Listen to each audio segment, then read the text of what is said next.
వృద్ధులకు 30 రూపాయల పెన్షన్తో ప్రారంభమైంది. ఆ తర్వాత వితంతువులకైతే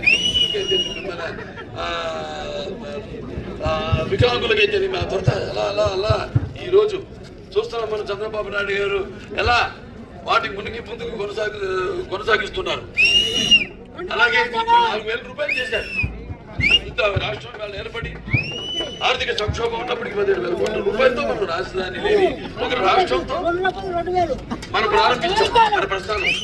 ఇవాళ మధ్యలో ఇవాళ ఆయన మొదట్లో తెలంగాణ సీటుగా ప్రతి ఒక్కరి తలసరి ఆదాయాన్ని తీసుకెళ్తే మధ్యలో సరే అదే తలుచుకోలేదు. మంచి శుభ సమయం వచ్చినప్పుడు చెప్పడమే కాదు తాట తీరుస్తాను.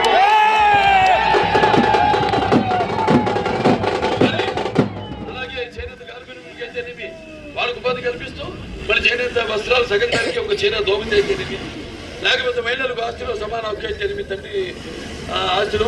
అలాగే మహిళలకి ఒక తిరుపతిలో పద్మావతి విశ్వవిద్యాలయం అయితేనేమి, మండల వ్యవస్థ అయితేనేమి, అంతవరకు ప్రజలకు దూరంగా ఉన్న ఈ యొక్క ప్రభుత్వాన్ని